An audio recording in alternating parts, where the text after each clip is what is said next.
Comedy Hype News, I'm John Abba. The conversation of black men wearing dresses strictly for comedy is a topic that has been brought up time and time again. Cat Williams' viral interview with Shannon Sharpe on the Club Shay Shay podcast has just reignited those same conversations. As a guest on the Cruise show, Marlon Wayans was asked about his own thoughts when it comes to black comedians wearing dresses. Wayans, who also has worn the dress for laughs, would say this about the topic. That conversation to me it's silly. It's a negative thing that is only in black people, that we're supposed to not embrace our past, not embrace our history, not embrace our different levels of comedy, that we have to be this way. It appears as though Wayans thinks the negative outlook on black actors and comedians wearing dresses comes from a mindset coming from the black community.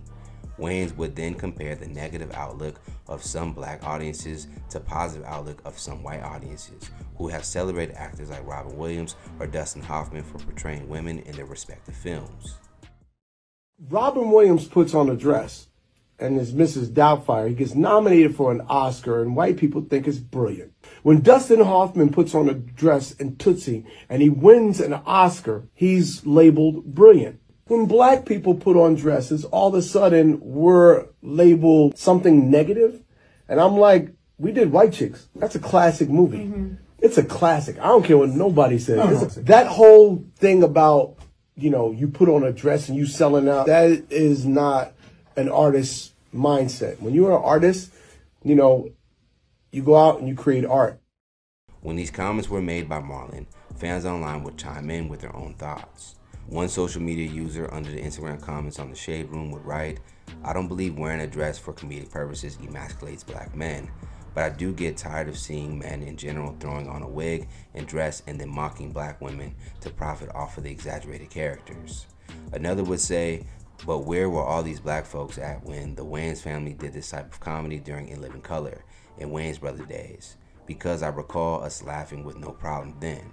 One more user would add their own commentary stating, "I think the conversation is more around being approached to wear a dress. That comes with a humiliation price tag, high millions, and a pep talk. The pressure of Hollywood to compromise your masculinity, power for a price when you're asked to, not someone willingly wearing one. I think it's more about sex addicts in the business, seeing how far they can go." Now, during Cat Williams' interview with Shannon Sharpe, he stated that he was asked to wear a dress for a potential role in Big Mama House 3. Cat would ultimately say no to wearing the dress and the role, which would eventually go to Brandon T. Jackson. After filming, Jackson himself would express regret over taking the role and even share that Cat warned him against taking the role as well. Back in 2006, Dave Chappelle would share a story of his own where he was asked to wear a dress for the movie Blue Streak, also starring Martin Lawrence. It's worth noting that comedians like the Wayans family and even Tyler Perry write their own scripts where they put on dresses. Therefore, no white studio executives is stripping away their masculinity by forcing them to play women on screen. At least for the Wayans family, it appears that it's strictly for the art of comedy. So what do you guys think about black comedians putting on dresses? Do you think it does hurt the image of black men seeing black men portrayed this way? Let's talk about it more in the comments below. And stay up to date for the latest news and comedy by subscribing here to our YouTube channel. And check out the Hype Market for all your cool and original merchandise. And for our YouTube viewers, if you like this story, send us a super thanks by hitting the button below.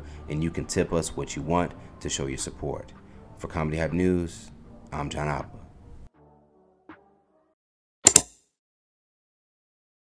I had such a good time. Nah, that was a good time. Tell me anything. Nah, I loved it. I loved it.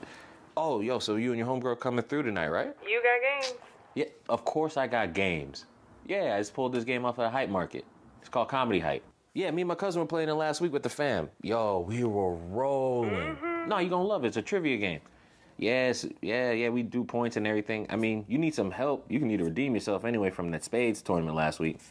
Yeah, you are trash. Okay. No, I'm joking. Of course it's fun. All right. Name the queens of comedy. Some more. Monique. Tiffany. Nah, you missed one now. That's why you need to rock with me, baby. I got all the answers. We'll see. All right, I'll see you tonight then. 9, just come at 9. You don't need to come no earlier. That's when everybody getting here. All right, 9 o'clock. All right, bye.